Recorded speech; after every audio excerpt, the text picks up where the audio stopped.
मैंने ये नहीं कहा कि हमने फ़र्क नहीं पड़ने दिया फसल कटाई पर। मैंने यह कहा कि किसान ने योद्धा बनकर इस परिस्थिति में लड़ाई लड़ी और उसने सारी फसल को बचाने में सफलता प्राप्त की।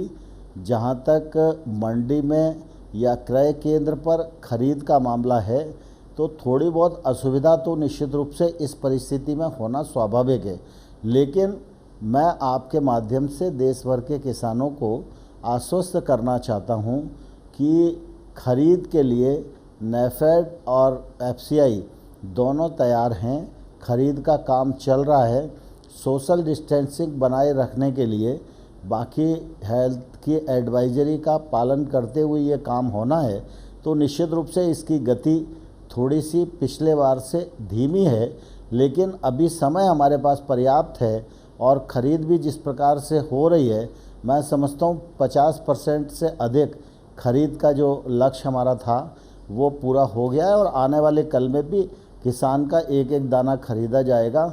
यह मैं आपके माध्यम से किसान बंधुओं को आश्वस्त करना चाहता हूँ। मैंने पहले ही कहा कि यह प्रतिकूल स्थिति है और इस प्रतिकूल स्थिति में जीने की आदत हम सब लोगों को डालने की ज़रूरत है।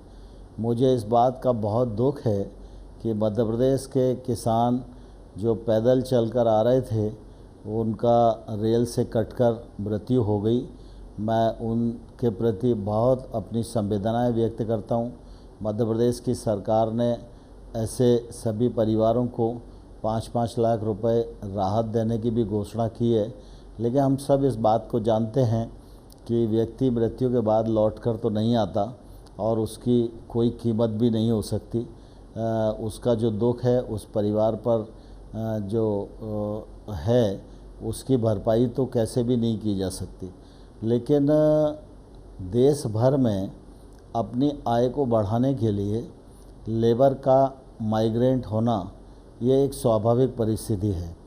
एक समय था जब भूख के कारण पलायन होता था, लेकिन आज भारत में परिस्थिति बदली है। इस प्रतिकूल अवस्था में भी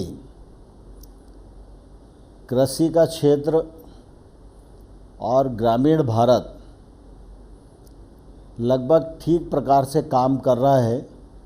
यह हम सब लोगों के लिए निश्चित रूप से संतोष की बात है कि जब लॉकडाउन घोषित हुआ उस समय भी प्रधानमंत्री नरेंद्र मोदी जी की प्राथमिकता पर गांव गरीब किसान रहा और उसी का परिणाम है कि जब संकट का काल था और लॉकडाउन घोषित हुआ और किसान की फसल खेत में खड़ी थी कटने के लिए, लेकिन सरकार ने कटाई के लिए किसान को, मजदूर को, हार्वेस्टर को अनुमति प्रदान की और मुझे कहते हुए प्रसन्नता है कि अनेक प्रतिकूलताओं के बावजूद भी किसान पूरी ताकत से अपने दायित्व का निर्वहन किया।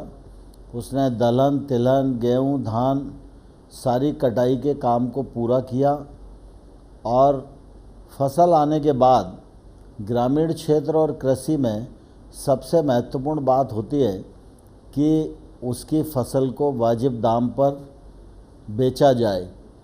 यह परिस्थिति थी क्योंकि लॉकडाउन था और सारे लोग चिंतित थे कि खरीद कैसे होगी, लेकिन भारत सरकार ने नेफेड और एफसीआई को निर्देश दिए कि इस परिस्थिति में भी किसान का नुकसान नहीं होना चाहिए और इन दोनों एजेंसियों ने राज्यों के साथ मिलकर प्रक्रिया शुरू की और आप देख रहे हैं कि आज 203 लाख मीट्रिक टन से अधिक गेहूं की खरीद हो गई है। सबसे पहली प्राथमिकता सरकार की मानव जीवन को बचाने की थी। हम सब जानते हैं कि कोरोना वायरस का सामुदायिक विस्तार रोकना यह हमारे लिए सबसे बड़ी प्राथमिकता थी, देश के लिए भी यही प्राथमिकता थी और इसलिए जो मज़दूर जहां से चला और जहां वो मिला वहीं उसको रोकने का प्रयास हुआ और आपने अनुभव किया होगा कि इस दौरान जो मज़दूर जहां रुका सभी सरकारों ने उनकी व्यवस्थाएं करने की कोशिश की। सरकार की व्यवस्था और आपका सामाजिक संस्थाओं का योगदान, उससे मज़दूर जहाँ भी रुके रहे वहाँ पर उनकी कठिनाई कम से कम हो, यह सुनिश्चित करने का काम किया गया। लेकिन मज़दूर के मन में यह है कि कुल मिला के वो किसी भी प्रकार से अपने घर पहुँचे, और ऐसी अवस्था में वो कई बार पैदल चला, साइकिल से चला, कुछ वाहन लेकर चला, और इसमें उनको तकलीफ़ हो रही है। लेकिन लॉकडाउन 3 जब शुरू हुआ तो गृह मंत्रालय ने इस मामले में राज्यों को आदेश दे दिया है। राज्य आपस में बातचीत कर रहे हैं, प्रोग्रामिंग कर रहे हैं, रेलवे की बुकिंग करा रहे हैं, बसों का इंतज़ाम कर रहे हैं, और जैसे जैसे उन श्रमिकों को लाने का कोशिश की जा सकती है वो कर रहे हैं। और मैं आपके माध्यम से देश भर में ऐसे रुके हुए मज़दूर भाइयों और बहनों को ये अनुरोध करना चाहता हूँ कि वो थोड़ा धैर्य रखें, संतोष रखें। जो जिस राज्य के रहने वाले हैं उस राज्य की सरकार और केंद्र सरकार चिंतित है, और जैसे जैसे परिवहन की सुविधा हो रही है वैसे वैसे लाने का इंतज़ाम किया जा रहा है। कोई पैदल न चले।